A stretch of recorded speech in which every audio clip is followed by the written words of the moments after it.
cara nova. Sim, a Bandeira Becasa Desenvolvimento, que oferece cursos e treinamentos para profissionais do setor, agora tem uma estrutura ainda mais incrível para contribuir com seus negócios e carreira profissional, além, é claro, de te manter atualizado. A programação é mensal, com temas variados, como vendas, marketing, gestão, finanças, enfim, são módulos semanais e com certificação no final. Além disso, a Becasa Desenvolvimento agora também conta com uma curadoria de conteúdo programático formada por profissionais de diversas áreas. É esse grupo que colabora para a qualidade e relevância dos temas abordados todos os meses. Legal, né? Para saber mais e acompanhar a programação de 2020, acesse abcasa.org.br/desenvolvimento.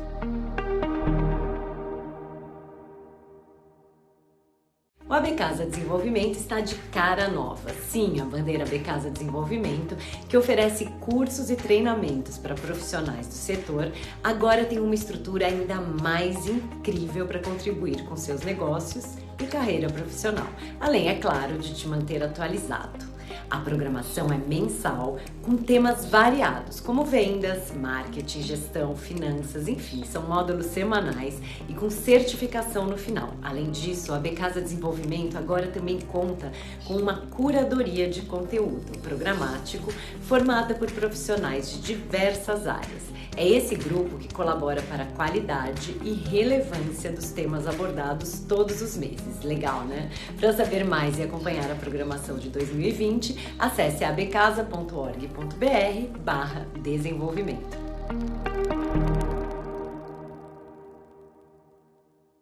O Becasa Desenvolvimento está de cara nova. Sim, a Bandeira Becasa Desenvolvimento, que oferece cursos e treinamentos para profissionais do setor, agora tem uma estrutura ainda mais incrível para contribuir com seus negócios e carreira profissional, além, é claro, de te manter atualizado. A programação é mensal, com temas variados, como vendas, marketing, gestão, finanças, enfim, são módulos semanais e com certificação no final. Além disso, a Becasa Desenvolvimento agora também conta com uma curadoria de conteúdo programático formada por profissionais de diversas áreas. É esse grupo que colabora para a qualidade e relevância dos temas abordados todos os meses. Legal, né? Para saber mais e acompanhar a programação de 2020, acesse abcasa.org.br/desenvolvimento.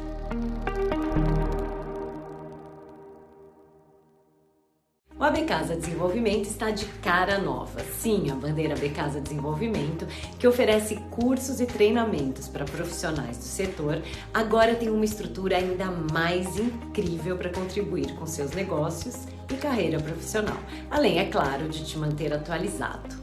A programação é mensal, com temas variados, como vendas, marketing, gestão, finanças, enfim, são módulos semanais e com certificação no final. Além disso, a Becasa Desenvolvimento agora também conta com uma curadoria de conteúdo programático formada por profissionais de diversas áreas. É esse grupo que colabora para a qualidade e relevância dos temas abordados todos os meses. Legal, né? Para saber mais e acompanhar a programação de 2020, acesse abcasa.org.br/desenvolvimento.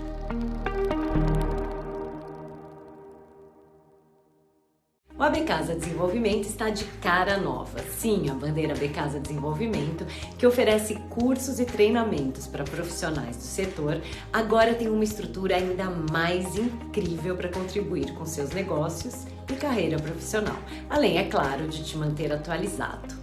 A programação é mensal, com temas variados, como vendas, marketing, gestão, finanças, enfim, são módulos semanais e com certificação no final. Além disso, a Becasa Desenvolvimento agora também conta com uma curadoria de conteúdo programático formada por profissionais de diversas áreas. É esse grupo que colabora para a qualidade e relevância dos temas abordados todos os meses. Legal, né? Para saber mais e acompanhar a programação de 2020, acesse abcasa.org.br/desenvolvimento.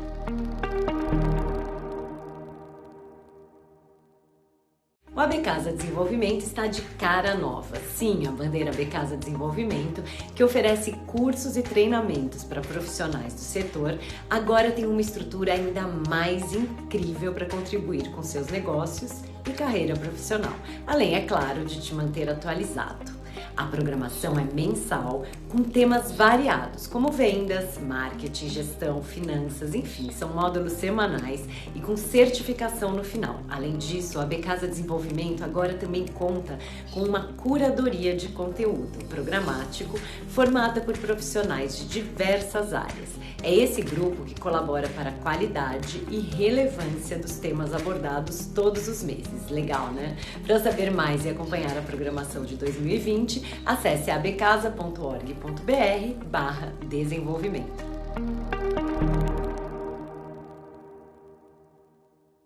O AB Casa Desenvolvimento está de cara nova. Sim, a bandeira AB Casa Desenvolvimento, que oferece cursos e treinamentos para profissionais do setor, agora tem uma estrutura ainda mais incrível para contribuir com seus negócios e carreira profissional, além, é claro, de te manter atualizado. A programação é mensal, com temas variados, como vendas, marketing, gestão, finanças, enfim, são módulos semanais e com certificação no final. Além disso, a AB Casa Desenvolvimento agora também conta com uma curadoria de conteúdo programático formada por profissionais de diversas áreas. É esse grupo que colabora para a qualidade e relevância dos temas abordados todos os meses. Legal, né? Para saber mais e acompanhar a programação de 2020, acesse abcasa.org.br/desenvolvimento.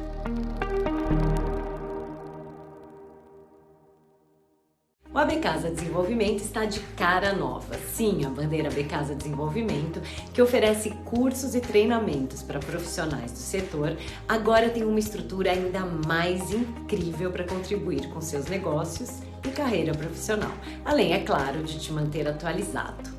A programação é mensal, com temas variados, como vendas, marketing, gestão, finanças, enfim, são módulos semanais e com certificação no final. Além disso, a AB Casa Desenvolvimento agora também conta com uma curadoria de conteúdo programático formada por profissionais de diversas áreas. É esse grupo que colabora para a qualidade e relevância dos temas abordados todos os meses. Legal, né?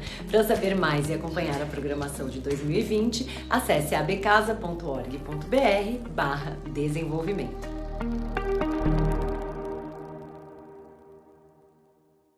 O AB Casa Desenvolvimento está de cara nova. Sim, a bandeira AB Casa Desenvolvimento, que oferece cursos e treinamentos para profissionais do setor, agora tem uma estrutura ainda mais incrível para contribuir com seus negócios e carreira profissional, além, é claro, de te manter atualizado.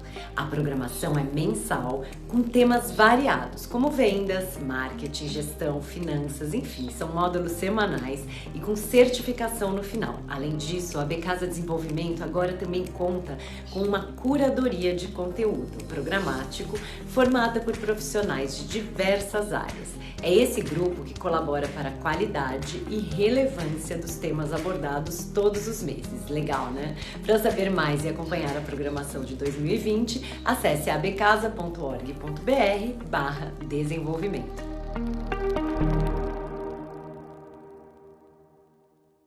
O AB Casa Desenvolvimento está de cara nova. Sim, a bandeira AB Casa Desenvolvimento, que oferece cursos e treinamentos para profissionais do setor, agora tem uma estrutura ainda mais incrível para contribuir com seus negócios e carreira profissional, além, é claro, de te manter atualizado. A programação é mensal, com temas variados, como vendas, marketing, gestão, finanças, enfim, são módulos semanais e com certificação no final. Além disso, a AB Casa Desenvolvimento agora também conta com uma curadoria de conteúdo programático formada por profissionais de diversas áreas. É esse grupo que colabora para a qualidade e relevância dos temas abordados todos os meses. Legal, né? Para saber mais e acompanhar a programação de 2020, acesse abcasa.org.br/desenvolvimento.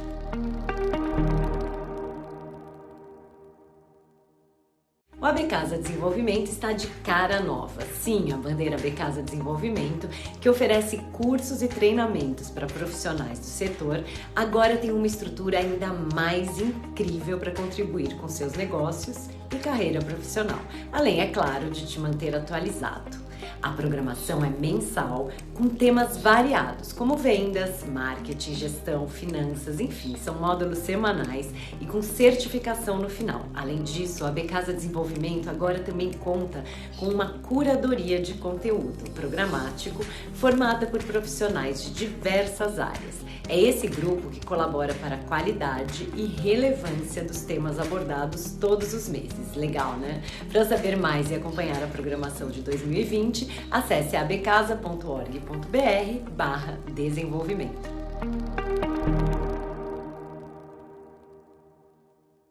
O AB Casa Desenvolvimento está de cara nova. Sim, a bandeira AB Casa Desenvolvimento, que oferece cursos e treinamentos para profissionais do setor, agora tem uma estrutura ainda mais incrível para contribuir com seus negócios e carreira profissional, além, é claro, de te manter atualizado. A programação é mensal, com temas variados, como vendas, marketing, gestão, finanças, enfim, são módulos semanais e com certificação no final. Além disso, a AB Casa Desenvolvimento agora também conta com uma curadoria de conteúdo programático formada por profissionais de diversas áreas. É esse grupo que colabora para a qualidade e relevância dos temas abordados todos os meses. Legal, né? Para saber mais e acompanhar a programação de 2020, acesse abcasa.org.br/desenvolvimento.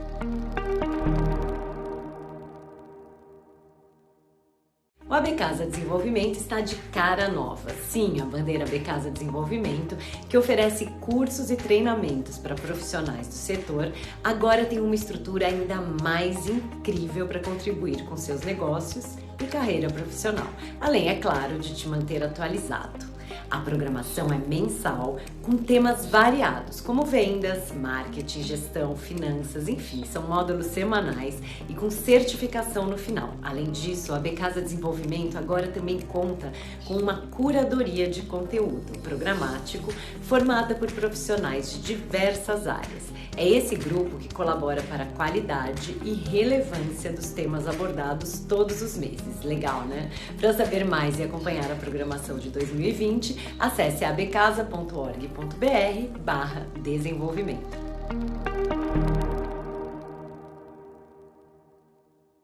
O AB Casa Desenvolvimento está de cara nova. Sim, a bandeira AB Casa Desenvolvimento, que oferece cursos e treinamentos para profissionais do setor, agora tem uma estrutura ainda mais incrível para contribuir com seus negócios e carreira profissional, além, é claro, de te manter atualizado.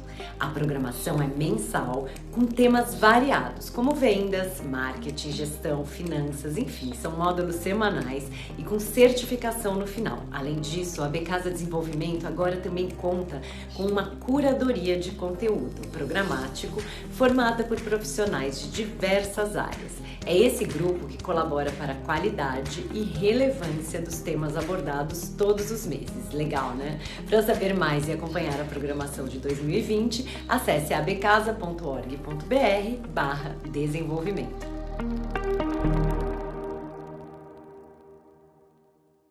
O AB Casa Desenvolvimento está de cara nova. Sim, a bandeira AB Casa Desenvolvimento, que oferece cursos e treinamentos para profissionais do setor, agora tem uma estrutura ainda mais incrível para contribuir com seus negócios e carreira profissional, além, é claro, de te manter atualizado. A programação é mensal, com temas variados, como vendas, marketing, gestão, finanças, enfim, são módulos semanais e com certificação no final. Além disso, a AB Casa Desenvolvimento agora também conta com uma curadoria de conteúdo programático formada por profissionais de diversas áreas. É esse grupo que colabora para a qualidade e relevância dos temas abordados todos os meses. Legal, né? Para saber mais e acompanhar a programação de 2020, acesse abcasa.org.br/desenvolvimento.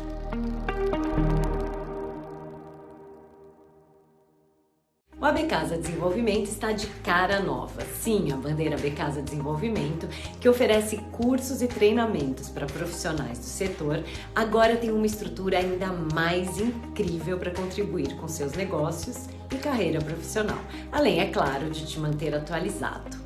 A programação é mensal, com temas variados, como vendas, marketing, gestão, finanças, enfim, são módulos semanais e com certificação no final. Além disso, a AB Casa Desenvolvimento agora também conta com uma curadoria de conteúdo programático formada por profissionais de diversas áreas. É esse grupo que colabora para a qualidade e relevância dos temas abordados todos os meses. Legal, né? Para saber mais e acompanhar a programação de 2020, acesse abcasa.org.br/desenvolvimento.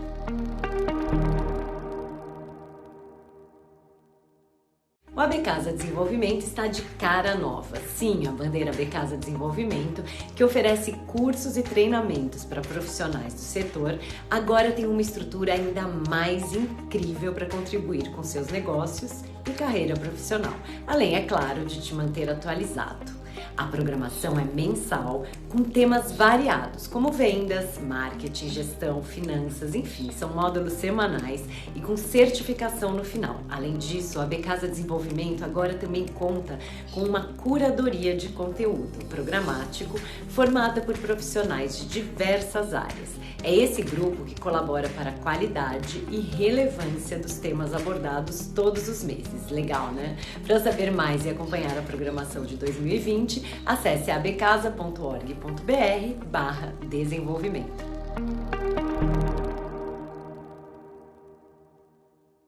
O AB Casa Desenvolvimento está de cara nova. Sim, a bandeira AB Casa Desenvolvimento, que oferece cursos e treinamentos para profissionais do setor, agora tem uma estrutura ainda mais incrível para... Bom dia, pessoal, tudo bem? Aqui é Vinícius da G Moreira. Hoje, em parceria com o pessoal da ABC Casa Desenvolvimento, nós vamos fazer uma palestra para vocês sobre algumas matérias básicas de propriedade intelectual. Sei que muitos devem já conhecer a matéria, outros nem tanto, então a gente vai dar uma rápida explanação para vocês, para depois da continuidade dos módulos, que vão ser 4 módulos semanais, a gente ir aprofundando e deixando a conversa um pouquinho mais técnica, tá? Então aqui vocês têm a apresentação de slide que a gente passou para vocês. Eu queria só ressaltar que toda essa transmissão online e os cursos da AB Casa Desenvolvimento estão sendo feitos seguindo todas as regras sanitárias, tá? Então eu estou no meu local, o pessoal da AB Casa também não estão no escritório, apenas uma pessoa, que é o Marcos, que está me auxiliando aqui na transmissão, tá? O restante do pessoal está todo mundo em home office fazendo a sua parte de casa. Acho que isso é sempre legal a gente ressaltar. Assim como o meu escritório também, nós estamos em home office, estamos todos trabalhando com segurança. Então, seguindo aqui a apresentação, a gente vai ter 40 minutos de apresentação, mais ou menos, 40, 50 minutos, depois a gente vai abrir para vocês para pergunta. Então, pode mandar no chat, o Marcos vai fazer toda a gestão dessas perguntas e ele me passa no final para a gente fazer um bate-papo, tá, sobre todas as dúvidas de vocês. Então, vamos lá. Qualquer dúvida que vocês forem tendo também, passe para ele, que eu tenho contato direto aqui com ele e ele vai me passando qualquer coisa no meio do processo. Então, aqui naquela apresentação nossa, eu vou começar fazendo uma breve explanação da G Moreira e do meu currículo, para vocês terem como base, tá? Então, a G Moreira é uma empresa de marcas e patentes de propriedade intelectual e ela atua há 20 anos, mais de 20 anos, na verdade, no mercado, e eu sou sócio da empresa e tenho 15 anos na área, tá, estudando sobre essa área, inclusive sou agente da propriedade intelectual pela NPI e membro de diversas associações até fora do Brasil de propriedade intelectual, tá? Então, a gente vai ali para o slide do que é a propriedade intelectual, é o slide 3, tá? Então, peço que vocês acompanhem. A propriedade intelectual é uma área do direito que atua na proteção dos direitos do autor sobre sua criação, seja ela artística, industrial, científica ou literária. Tá? Isso significa que tudo que for uma produção intelectual e industrial garante ao autor o amparo da lei caso a obra sofra plágio, uso comercial indevido ou reprodução ilegal. Então, dando um parâmetro geral, a propriedade intelectual ela trabalha tudo aquilo que protege uma criação. Não interessa se a criação é artística, ela é científica ou ela é industrial. Qual a diferença?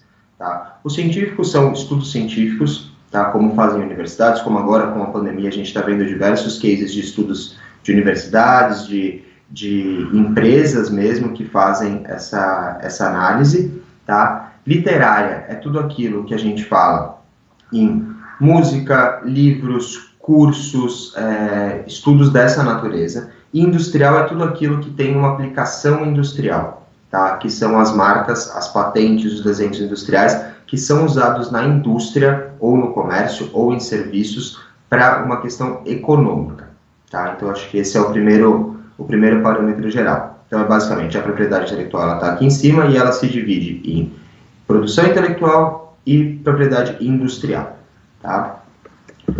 Vamos ali para o slide 4, a gente vai começar com o registro de marcas. O que é uma marca? Tá? Então, basicamente, uma marca corresponde a um sinal, uma combinação de sinais que tem como finalidade diferenciar e identificar produtos ou serviços de marcas semelhantes. Também pode ser usada para garantir a conformidade de determinadas normas ou especificações técnicas. No Brasil, a lei que regulamenta o registro de marcas é a 9279/96. Então, essa só uma explanação que a gente vai usar bastante, vocês vão ver bastante o nome dessa lei. Tá? Essa lei é chamada de Lei de Propriedade Industrial. Ela é uma lei de 96, tá? Substituindo outras leis anteriores, e ela que rege tudo aquilo que é propriedade industrial. Então, ela vai reger marca, patente, desenho industrial, contratos de tecnologia. Tá? O órgão responsável pelos registros de propriedade industrial é o INPI. Quando a gente fala de direitos autorais, é a Escola de Belas Artes da UFRJ. E quando você fala de alguns outros direitos intelectuais, você parte para a justiça mesmo, tá? A marca, ela é basicamente um sinal ou um nome que distingue um produto ou um serviço. Então, como que a gente pode trazer isso, que as pessoas muitas vezes elas falam, vamos patentear a marca. Não, patente é uma coisa, marca é outra coisa, tá? Então, só como exemplo aqui, eu tô na minha mão, tem uma água da Nestlé, tá? Pureza Vital. Então, aqui a gente tem duas marcas, na verdade, que é a marca da Nestlé, como a companhia que vende os produtos, não só água, como qualquer produto alimentício. A gente tem a Pureza Vital, que é o nome desta água especificamente, e tem esse logotipo. Então, aí são as diferenças das marcas, tá? A gente tem 3 tipos de marcas, que são as marcas nominativas, que seria simplesmente o nome Nestlé, tá? E a lei, ela fala em caractere de imprensa. Então, ele é um nome sem nenhuma estilização, sem nenhuma letra específica, sem nenhum desenho, sem nada. Seria o nome, tá? A marca mista, que é um nome composto por uma simbologia, então dentro de um logotipo, tá? É a logomarca que todo mundo usa coloquialmente. E a gente tem a marca figurativa, que a marca figurativa, ela é, por exemplo, o boneco da Michelin. Ele é um desenho que você automaticamente atrela a Michelin. Tá? Então, esses são os principais tipos de marca.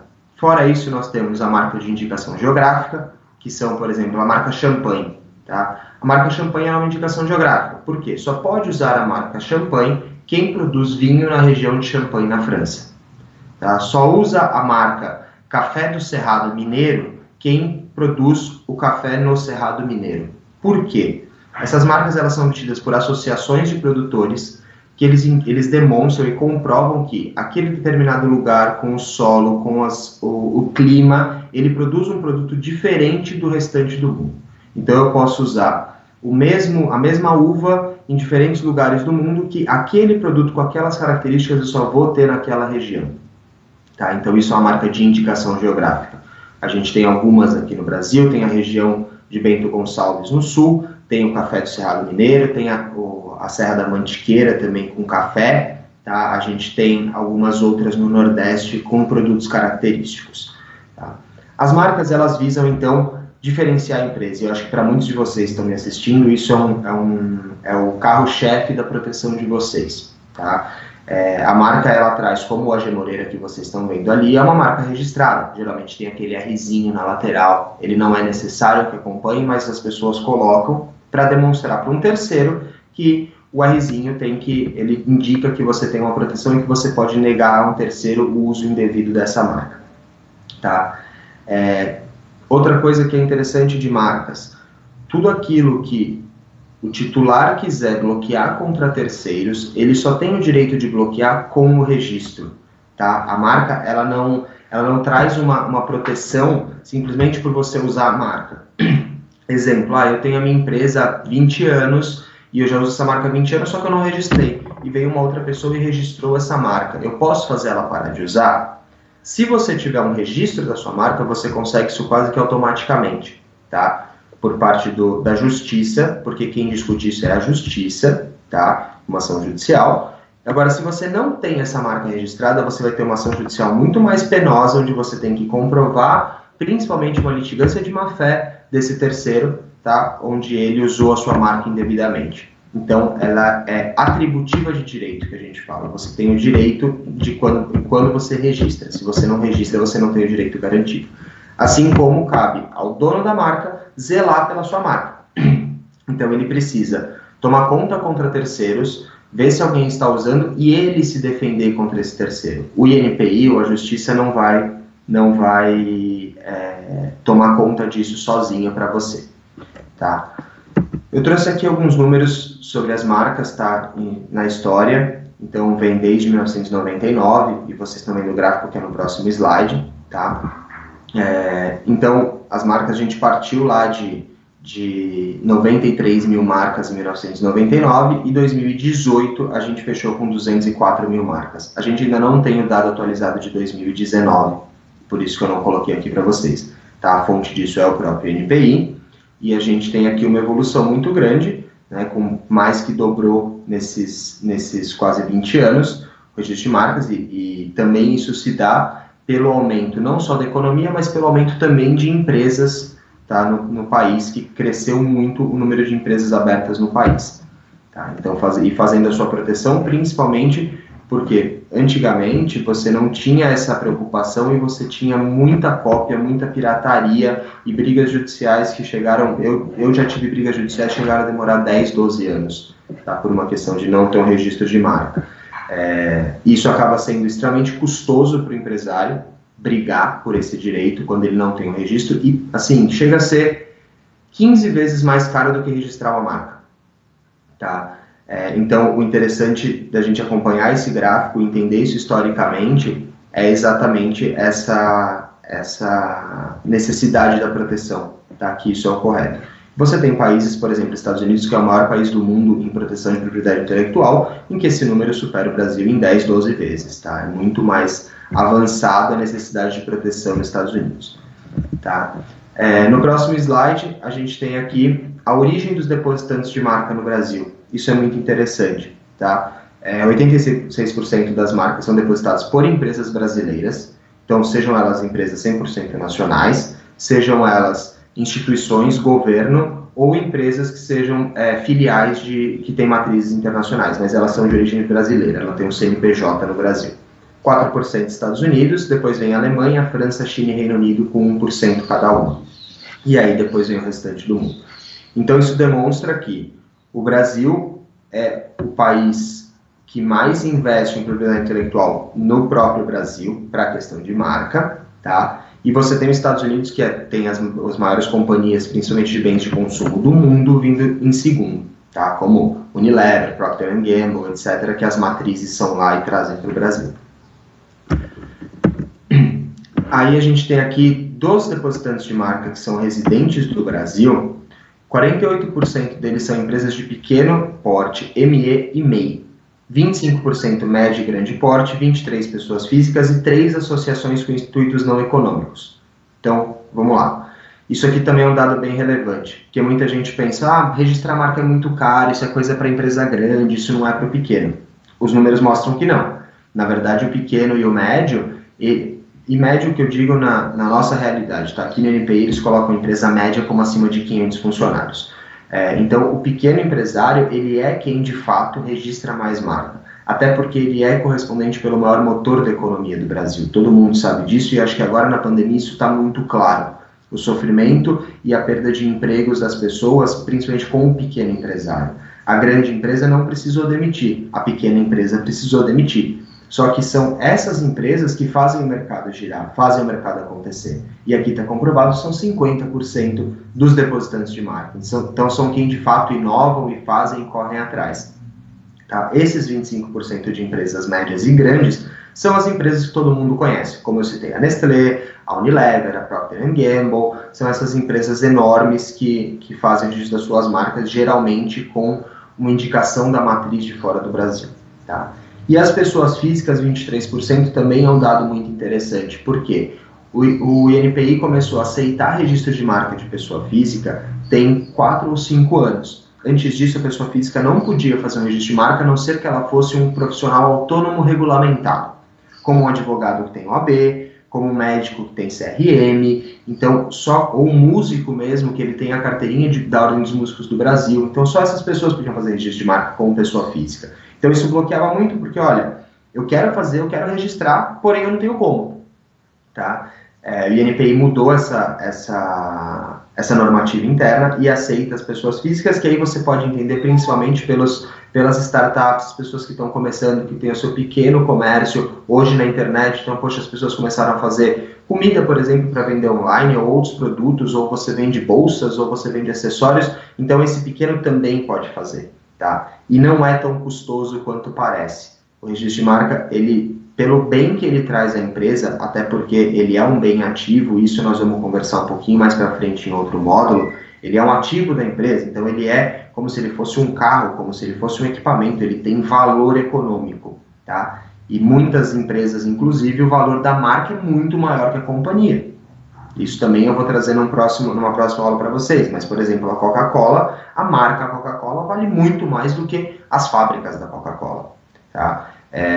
Facebook, por exemplo, é uma das marcas mais valiosas do mundo. E o que é o Facebook? São escritórios com computadores, que se você colocar a conta disso como bem, você tem muito menos do que nas marcas. Tá? Aqui a gente vai passar agora para o registro de patentes, para eu passar para vocês a diferença do registro de patentes. Tá? A patente, ela é um título temporário de propriedade que tem como objetivo proteger novos produtos, processos ou aperfeiçoamentos que tenham aplicação industrial e apresentem uma solução tecnológica para um problema específico. E também ela é regulamentada pela Lei 9279, que é a Lei de Propriedade Industrial. Então vamos lá, gente, o que é a patente? A patente é um produto, sempre. Tá? Ela tem que ter aplicação industrial.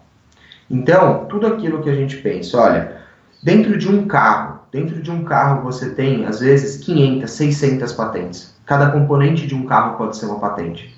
Então, o difusor de ar-condicionado, o câmbio, o que está dentro do câmbio, cada produto em si é uma patente.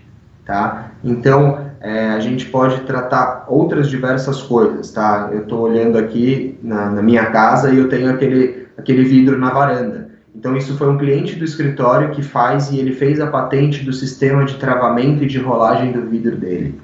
Então, você tem sempre aquilo que é um produto. Tá? No caso de vocês e da área de vocês, você pode ter N produtos que tenham alguma funcionalidade e que ele seja uma patente. Ele é registrado como uma patente, ele é uma invenção. Tá? Aí, no próximo slide, eu trouxe aqui um depósito de patentes, tá, de invenção e modelo de utilidade. Isso é bem legal citar para vocês. Existem 2 tipos de patente no Brasil. A patente de invenção e o modelo de utilidade. A invenção, ela é considerada como algo novo. E o modelo de utilidade, ele é um aperfeiçoamento em algo que já exista. Então, por exemplo, vamos voltar para o ar-condicionado do carro. Quando foi inventado o ar-condicionado do carro, eu não sei em que ano, foi feita uma patente de invenção. Olha, eu criei uma forma de refrigerar um ar e colocar dentro do carro, usando a bateria de 12 volts do próprio carro e o motor. Ótimo, uma invenção, uma inovação está aqui. Depois disso, várias vezes isso foi melhorado ao longo do tempo.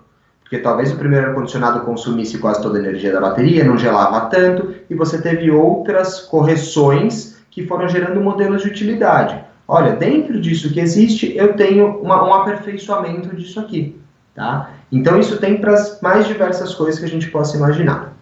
Essa questão de modelo de utilidade é algo que existe em pouquíssimos países, tá?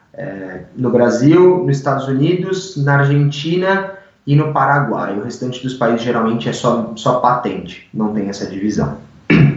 Então, aqui, voltando aos números, a gente tem uma série histórica também, no mesmo período, tá? 99 a 2018. Onde em 99 a gente teve 19.500 patentes depositadas no Brasil e em 2018 27.444 patentes. A gente já chegou a depositar 33 mil patentes em um ano, no ano de 2014. Tá? Essa série de patentes, ela tem uma outra relação, até mesmo econômica com o país, que eu acho que é legal a gente citar. O de marcas, a linha sempre foi exponencial. O de patentes, você vê que ela veio, fez um pico e ela começou a diminuir. Por que isso? O Brasil não é um país que investe tanto em tecnologia.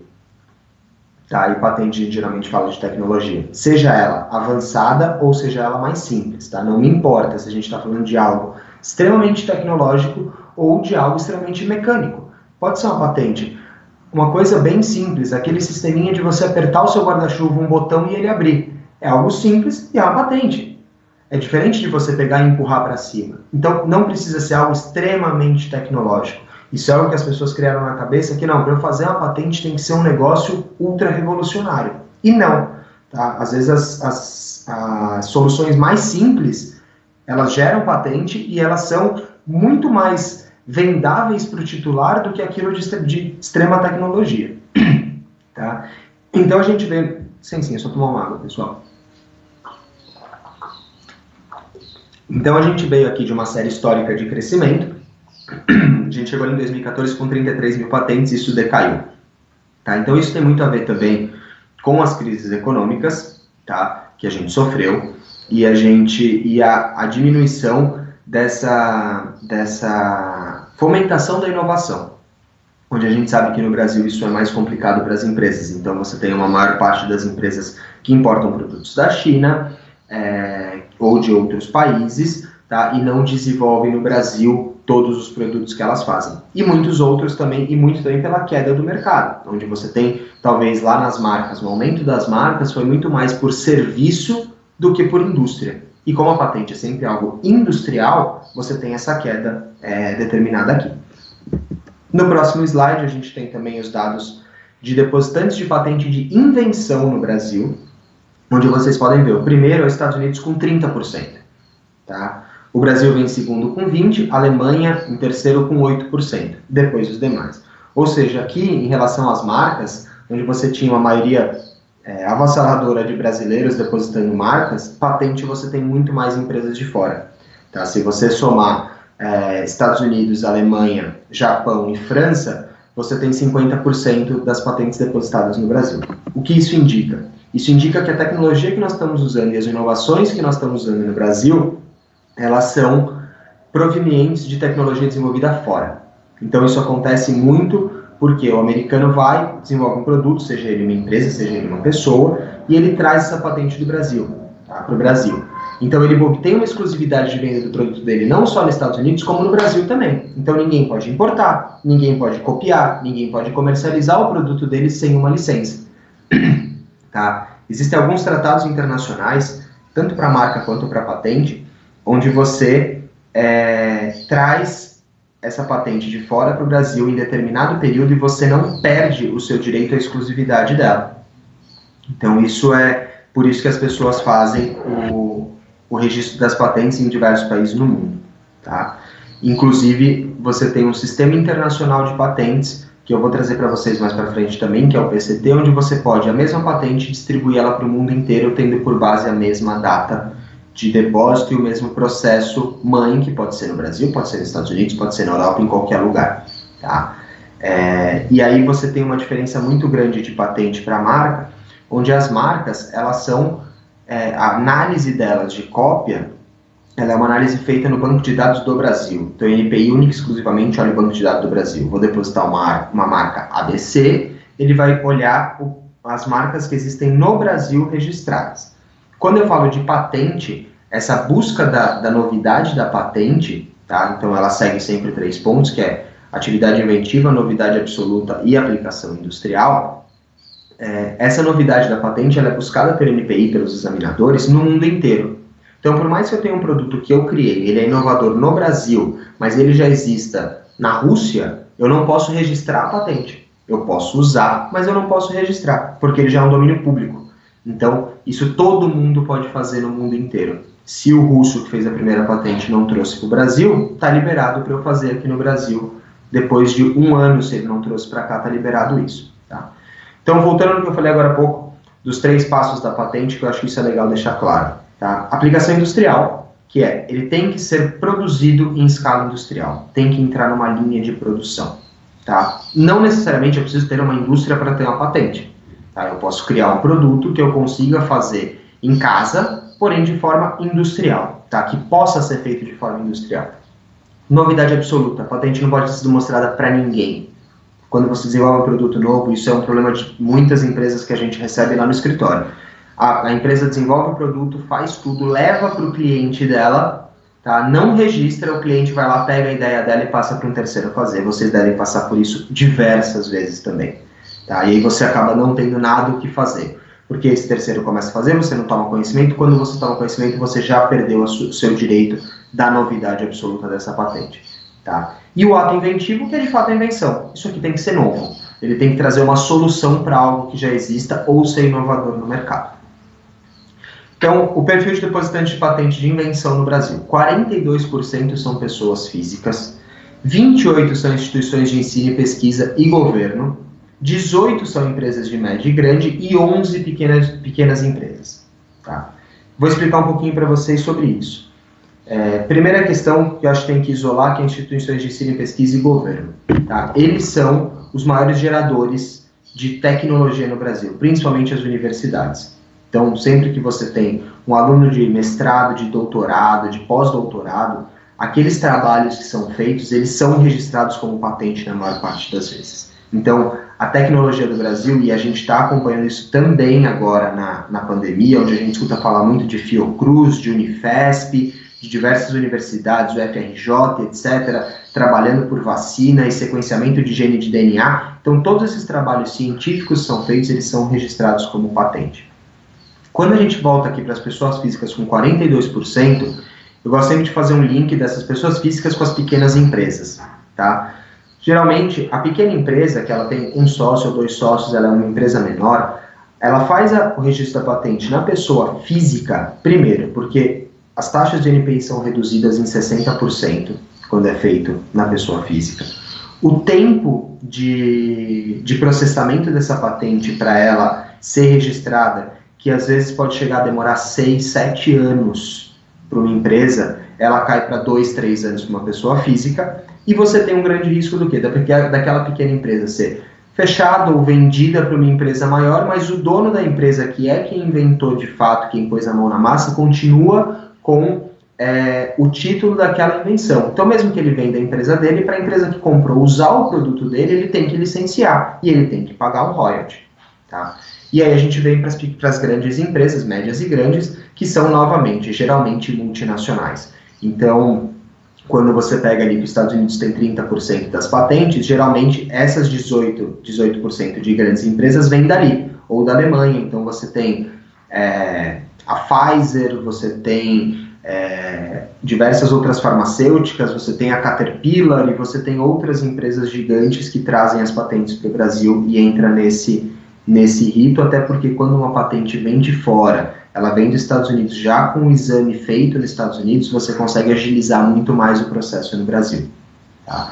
Então, outra coisa que as pessoas, registrar uma patente é muito caro, registrar uma patente é só coisa para empresa grande. Não, não é. Aqui está demonstrado que não é. Se você somar a pessoa física com as pequenas empresas, a gente fala de 53%, tá, do mercado de patentes de invenção sendo feito por essas pessoas. Passando para o próximo slide, a gente tem os modelos de utilidade, que são aqueles aperfeiçoamentos que eu falei para vocês. Tá? Onde aqui já muda bastante. Os modelos de utilidade de origem brasileira são 96%. Só que esse número a gente tem que tomar cuidado. Por quê? Ele é 96% porque a maioria dos países de fora não existe modelo de utilidade. Então as pessoas trazem a sua patente como uma patente de invenção. E muito provavelmente esses 4% faltantes são patentes de invenção que o INPI indica aos titulares que mude para modelo de utilidade.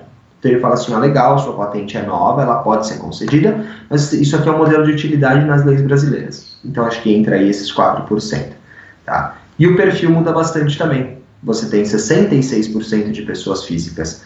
Ou seja, isso demonstra que as pessoas que têm as inovações dentro de uma solução, do trabalho delas do dia a dia, fazem uma patente de modelo de utilidade. Então, às vezes, é uma coisa bem simples, tá? Eu vou citar um caso aqui para vocês entenderem.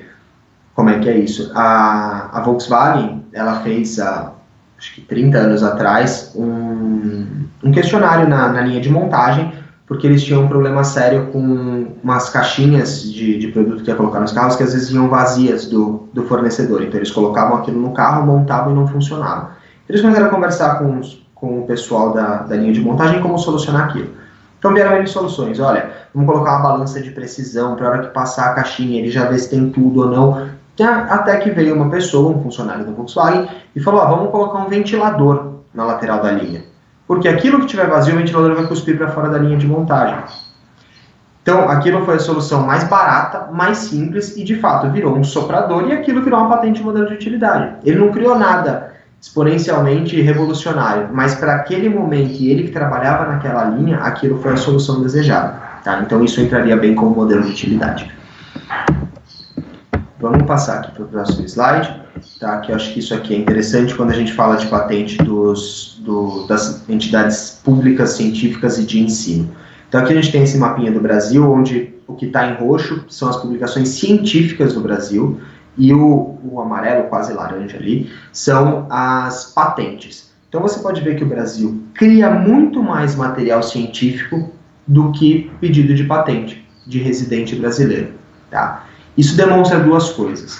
Ou que, de fato, não está sendo tudo que é tirado de publicação científica registrada como patente, ou a maioria das publicações científicas brasileiras são financiadas e são feitas por cientistas e empresas que financiam esses cientistas de fora do Brasil. Então, eu tenho uma empresa alemã que ela investe no Brasil, ela contrata cientistas brasileiros para desenvolver tecnologia, mas é dela a patente, então ela não é uma empresa residente. Então, mesmo contratando brasileiros com conhecimento da ciência brasileira, que é extremamente avançado, tá? Ao contrário do que as pessoas pensam, a ciência brasileira e os cientistas brasileiros são muito, muito, muito competentes, tá? É que, como não existe um financiamento brasileiro para a ciência, tá? Isso tanto do governo quanto das entidades privadas, então isso acaba ficando, essa tecnologia gerada no Brasil acaba ficando na mão das empresas de fora, tá? Então isso é um dado bem relevante e que eu entendo que tem que ser mudado esse cenário. O Brasil e as empresas brasileiras e o governo brasileiro têm que investir mais na ciência brasileira para a geração de tecnologia, tá? A gente vai passar para o próximo slide aqui para falar um pouquinho de desenhos industriais. Então, o desenho industrial. O que é o desenho industrial? O desenho industrial ele é o registro que protege aspectos ornamentais de um objeto, ou seja, o design. Eu acho que isso é bem legal para vocês, tá? A proteção só é válida em caso de criação de uma nova forma, embalagem, até mesmo linhas e cores que podem ser aplicadas em um produto. A proteção ao direito de propriedade sobre o desenho industrial também é pela Lei 9279. Então, gente, voltando à minha garrafinha aqui, tá? Essa garrafa, ela é uma garrafa. A funcionalidade dela é colocar um líquido dentro, ponto.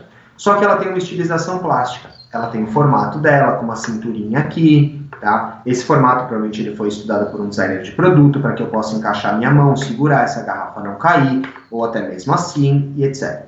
Essa forma plástica desse produto, ele é um desenho industrial, tá? Assim como uma cadeira, onde eu estou. Uma cadeira é uma cadeira. A gente senta numa cadeira, ela é feita para sentar. Só que você tem várias cadeiras no mercado, onde cada cadeira tem a sua forma plástica.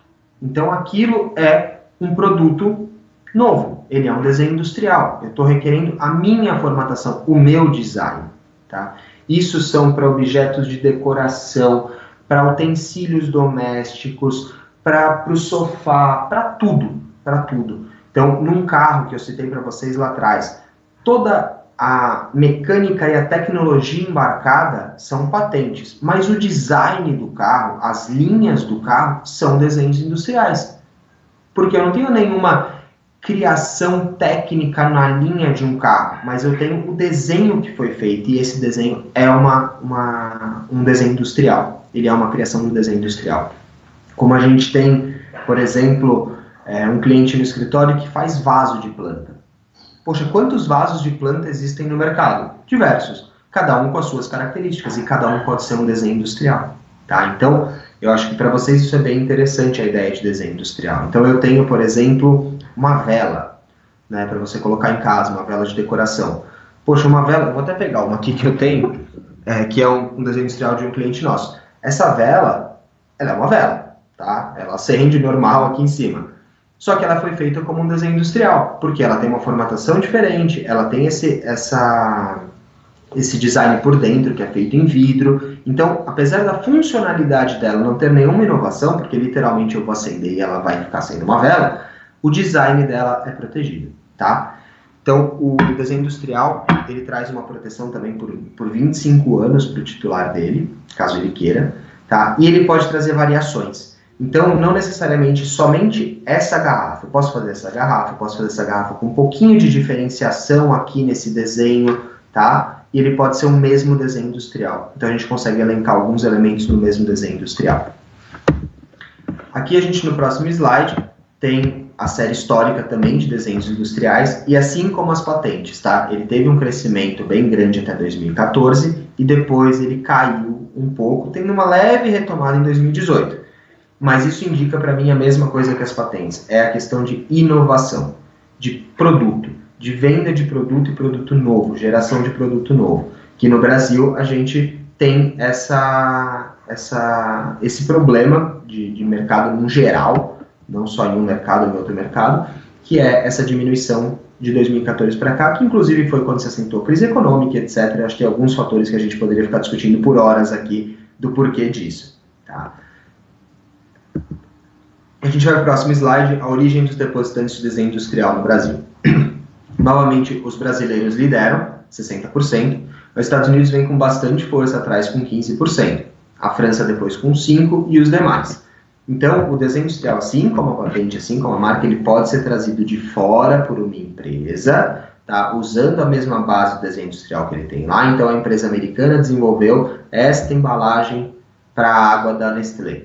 Ele traz esse desenho industrial para o Brasil, para ele também ter a proteção no Brasil, tá? E ele conseguir explorar única e exclusivamente o mercado com esse modelo. Um dos desenhos industriais mais famosos de todos é a garrafa da Coca-Cola. Se vocês olharem, todo mundo sabe ver que uma garrafa da Coca-Cola é uma garrafa da Coca-Cola, mesmo sem o rótulo. Pensem nisso. Peguem, olhem uma garrafa da Coca. Você sabe que é ela. Porque é um desenho industrial, que ele foi criado pela Coca e ele gerou, na verdade, uma força gigante de marketing onde você já sabe que é. Tá?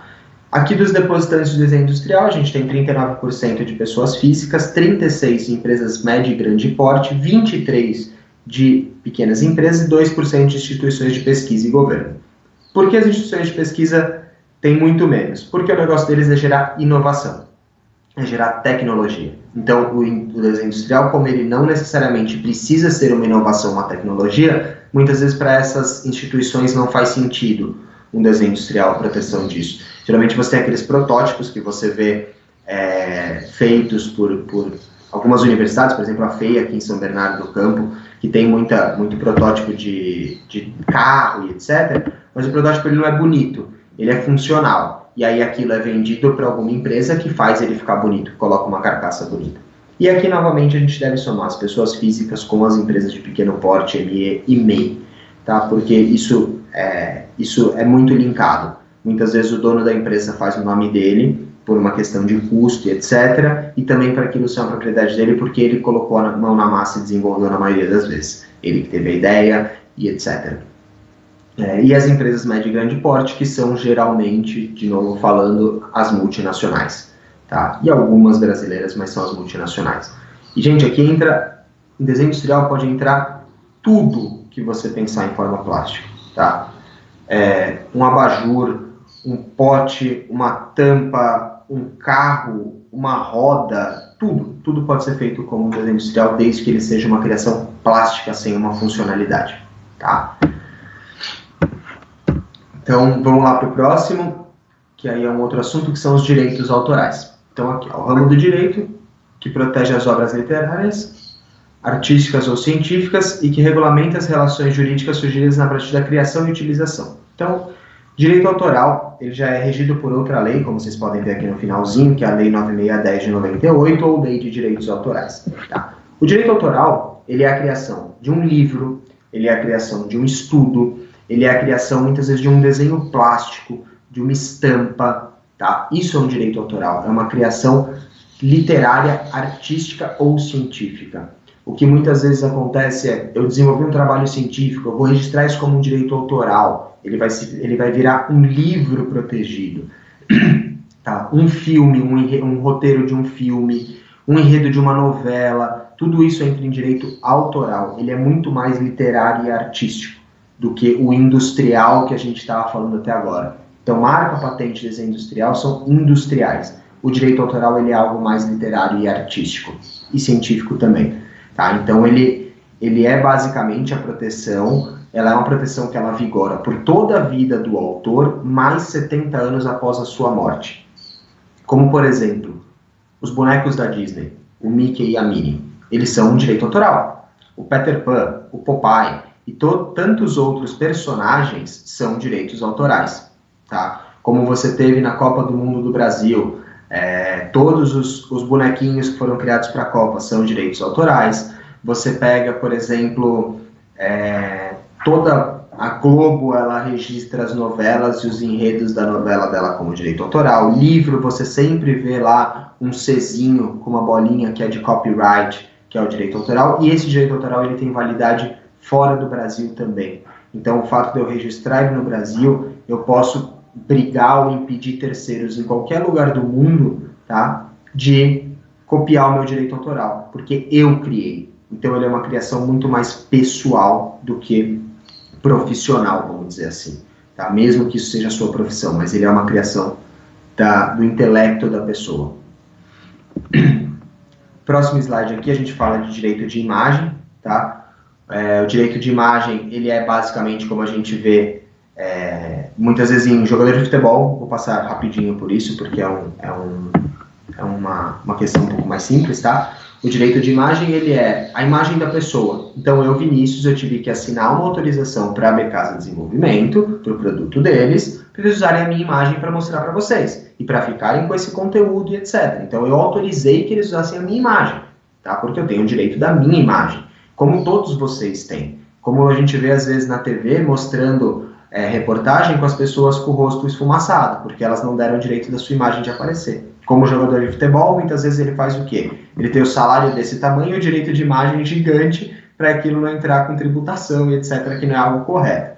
Tá? Então, o direito de imagem ele é basicamente isso. A pessoa ela tem o direito de não querer a sua imagem explorada sem o seu consentimento. Próximo aqui é o trade dress. Tá? Trade dress, ele é o quê? Ele é um conjunto imagem. Trata-se do conjunto de características de um produto ou serviço. A violação de trade dress ocorre quando uma empresa não copia necessariamente o concorrente, mas, por exemplo, imitam diversas características sobre a sua aparência, funcionamento, layout e nome. Vamos voltar para a minha garrafinha da Nestlé. Então, a Nestlé ela fez aqui uma embalagem que o rótulo é transparente, com essa bola azul. Aqui atrás ele tem também uma parte azul, etc. E eu vou lá e eu faço uma água com as mesmas características. Então, só que eu não uso Nestlé, por exemplo, e tal, tá? Eu uso outra marca, mas com essa mesma bola aqui, com esse mesmo vermelhinho aqui, com esse branco, etc. Eu estou copiando uma imagem. Eu estou trazendo o consumidor a erro, achando que ele está comprando uma água da Nestlé e não é da Nestlé. Então, isso, por exemplo, tá? A gente tem um cliente que trabalha com ração animal, ração para pet. E muitas vezes acontece do quê? Ele fazer uma imagem, então você pensa, uma imagem de ração de cachorro. Ele tem uma foto de um cachorro, geralmente, e a marca, certo? Porém, você pensa que tem as cores envolvidas, a formatação, a estilização, tudo isso é o trade dress, tá? Como você tem uma cafeteria, Starbucks, por exemplo. O Starbucks, ele é lá, ele tem a loja dele, você sabe que é um Starbucks. Ele é verde com preto, ele tem aquela coisa meio industrial e tal. Se eu fizer uma cafeteria nos mesmos moldes do Starbucks, eu estou copiando o trade dress dele. Então, o trade dress ele é o quê? Ele é aquela imagem que a sua empresa traz para o mercado, como a Batio de Latte tem aquela carinha dela, tudo branco, com madeira clara e etc. Isso tudo é o trade dress. Tá? Então, ele serve tanto para embalagem, para um serviço. Eu tenho a minha empresa, ela tem assinatura de e-mail, que ela só presta serviço e vem algum concorrente meu e usa. Ele não usa Gemoreira, mas ele usa o vermelho, o preto e o branco, ele usa parecido com o meu, o papel carta parecido com o meu, ele usa tudo igual ao meu. Ele pega o meu site, faz algo característico do meu site, então isso é um trade dress, tá? Isso não existe um registro para isso, mas você tem como bloquear terceiros através da lei e da justiça, tá? Desde que você comprove que isso está sendo uma cópia e está induzindo o seu cliente a erro. Próximo aqui o registro de software, tá? Então basicamente o registro de software ele é feito com a proteção do software, tá? Da linha desse software que é desenvolvida, ele é feito junto ao INPI. O registro de software ele também tem uma proteção mundial, tá? E ele diferentemente dos outros registros, ele não sofre análise. Você manda isso para o INPI registra e mantém aquilo em sigilo. Aquele código-fonte só pode ser aberto pela justiça no caso de uma disputa. Então eu vou lá, eu faço, eu digo que é novo, eu determino a data de criação, eu registro. Caso um concorrente me copie, ele está copiando meu software, ele está usando ilegalmente, eu vou lá, eu entro na justiça contra esse terceiro, e aí a justiça vai abrir aquele código-fonte e vai fazer uma perícia técnica, etc. Aí é todo um processo judicial corrente para determinar se é uma cópia ou não, tá? E software aqui não precisa ser necessariamente um Windows, tá, gente? Pode ser qualquer software pequeno que você faça, sei lá, como por exemplo um software, agora vamos falar de coisas que estão atuais, né? Um software onde você passa a mão num display de álcool gel e o álcool gel automaticamente solta na sua mão, tá? Você faz por aproximação. Ali tem um software para fazer isso acontecer. Então esse software pode ser um registro também, tá? A gente tem um cliente no escritório que é bem interessante, que ele faz software de automação de fechaduras. Então, assim, a gente nem imagina, mas tem muito software dentro de uma fechadura, tá? Eletrônica. Transferência de tecnologia, tá? A transferência de tecnologia é tratada conforme regras específicas de contratação. Segundo a lei, contratos de licença de patente, marca, desenho industrial, franchising e transferência de tecnologia devem ser registrados em INPI para que possam ter eficácia diante de terceiros e recebam um tratamento tributário e fiscal adequados. Isso aqui também eu vou passar rapidamente, porque no próximo módulo eu vou falar um pouquinho mais sobre isso, tá? Mas a transferência de tecnologia, o que é? Tudo aquilo que você licencia a um terceiro ou é licenciado, por exemplo, eu quero fazer um produto com a marca da Disney, com o Mickey. Eu tenho que ser licenciado. Para isso é feito um contrato de transferência de tecnologia, tá? Para eu licenciar e para eu pagar royalties. Isso pode acontecer tanto para patente, como para marca, para desenho industrial. Franchising, que é muito importante, apesar de a gente ter a nova lei de franchising, é sim necessário o registro desse contrato de franchising junto ao INPI para que a tributação disso seja legal. Eu tenho que ter esse registro dessa transferência de tecnologia para eu receber royalty, isso ser legal, ou para eu pagar royalty, e principalmente para, caso eu faça um acordo com alguém, o que acontece muito, tá? Eu fiz um acordo com outra pessoa, ele vai pegar minha marca, ele vai abrir uma empresa com a minha marca em outro lugar do país, como se fosse uma filial e tal. Quando isso acontece, né, quando a gente tem esse contrato firmado entre as partes, mas sem a legalização, o cara vai e ele abre. Se amanhã depois ele não quiser mais ser seu sócio, entre aspas, ou seu franqueado, tá? Ele vai pegar sua marca e vai continuar usando. Ele vai pegar tudo que você ensinou para ele, vai continuar usando e não vai te pagar nada. Então, por isso que tem que ter o contrato de transferência de tecnologia devidamente registrado no INPI, tá? Para que, a hora que houver o rompimento deste contrato, você bloqueie esse terceiro de utilizar ilegalmente aquilo que é seu, tá? A marca que é sua, a patente que é sua, o modelo de franquia que é seu. Então, a gente passando para o próximo aqui, a gente vem com as metas de desempenho 2020 do INPI, que, gente, vamos lá. Isso aqui, provavelmente, por conta da pandemia, vai ter alterações grandes, tá? Foi feito antes da pandemia. Então, o INPI ele entendia que um aumento de 14% de pedidos de marca. Então, em 2019, onde eles tiveram quase 250 mil pedidos, eles queriam chegar a 280 quase esse ano, tá? Programas de computador também um aumento de quase 500, né? Que seria 13%. Os pedidos de patente, eles separaram em residentes e não residentes. Tá? Eles queriam um aumento médio de quase 10% de pedidos de patentes, tá? Desenho industrial 24%, tá? Contratos de tecnologia, que aí entra toda essa parte que eu falei para vocês agora de licença de tecnologia e etc., de 20%, e indicação geográfica, que é o IG, ali a indicação geográfica seria 33%, porque o Brasil tem muito produto que é cabível de indicação geográfica, só que a gente não tem essa cultura de registrar, tá? Então precisa fazer isso.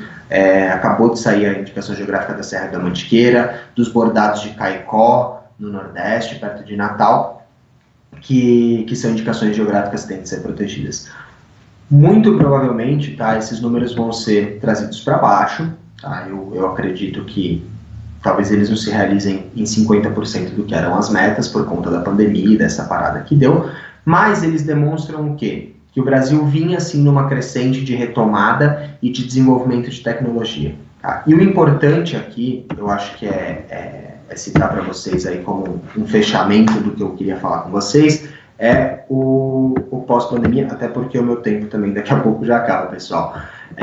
O pós-pandemia, ele tem que trazer para todos vocês a inovação, tá? Ele tem que trazer a ideia de inovar, porque sempre que você tem, historicamente, crises no mundo, você tem geração de coisa nova. Você sempre gera coisa nova, as pessoas precisam gerar coisa nova para sair da mesmice ou sair daquela situação parada que se encontra. Então, o registro da propriedade de vocês, ele é extremamente importante, porque você vai pegar no momento, investir, desenvolver produto novo, uma marca nova, um desenho industrial novo, qualquer coisa nova não vai registrar e você vai acabar sendo copiado por um terceiro e não vai ter como brigar, ou vai gastar muito mais do que você gastaria se você tivesse feito o registro. Tá? Então, nesse momento, onde eu sei que diversos de vocês devem estar com as mesas bombando de coisas novas para fazer, para criar, para pensar em produtos novos, em como se diferenciar dos concorrentes e o que trazer para o seu consumidor, é interessante a proteção. É interessante que você se resguarde para você não ter um problema futuro e que você tenha o direito exclusivo de explorar aquilo financeiramente. Tá? Se você fez algo novo, o teu concorrente que faça novo também, diferente do seu, para poder trabalhar. Tá? E é assim que a gente gera inovação, é assim que a gente gera coisa nova e a gente protege. E a gente acaba com a pirataria, a gente acaba com a possibilidade de um terceiro tomar aquilo que é seu. Tá? Eu acho que para uma primeira explanação do que eu queria trazer para vocês é isso. Tá? Agora eu vou ver com o Marcos as perguntas e aí a gente continua no próximo módulo com algumas outras questões, tá? Para a gente trazer para vocês aí sobre inovação e etc. Aqui, em geral,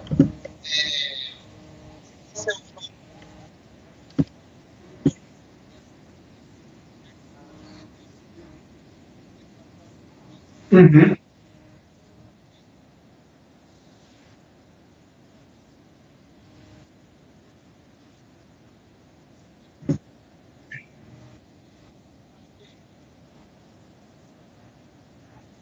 Isso, pessoal, ó, então só passando para vocês, tá? O Marcos me passou aqui que a dúvida de vocês foi com relação, quando eu falei de forma plástica do desenho industrial, tá?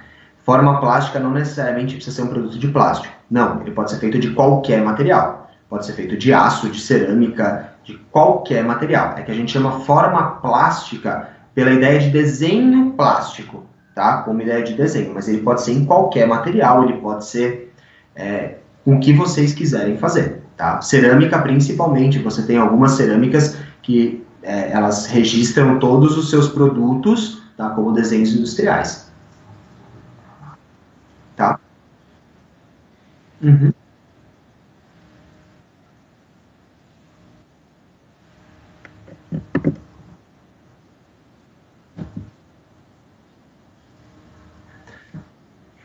Vamos lá. Wilson, o Wilson fez uma pergunta, registro de uma ideia ou um nome para um negócio. O nome para um negócio, ele é uma marca, ponto, tá? Embora ele tenha logotipo, não tenha, ele é uma marca. Registro de uma ideia. Se você estiver querendo dizer aqui que uma ideia é um conceito de um negócio, tá? Voltando no Starbucks, que eu acho que foi algo que no Brasil ele foi um conceito novo, de trazer uma cafeteria onde as pessoas sentariam para ler, teriam um espaço bacana, teriam algumas outras coisas. Esse conceito não é registrado. Tá? Isso não é registrado. Então, o conceito de um restaurante onde você tem uma interação, isso não é registrado. O registrado é o nome, o seu logotipo, tudo aquilo que tem a imagem da sua empresa, mas o conceito de um negócio não é registrado. Tá? O processo de fabricação, o produto que saiu desse processo é registrado, o conceito não.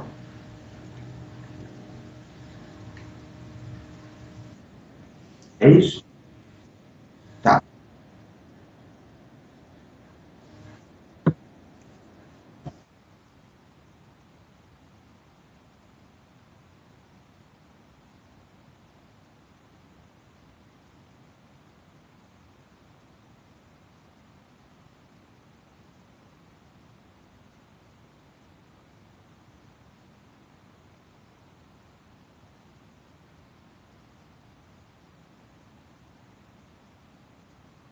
Qual que é a representação da propriedade intelectual para todo mundo que vai criar inovação em cima da pandemia, tá? Eu espero vocês no próximo, então. Obrigado.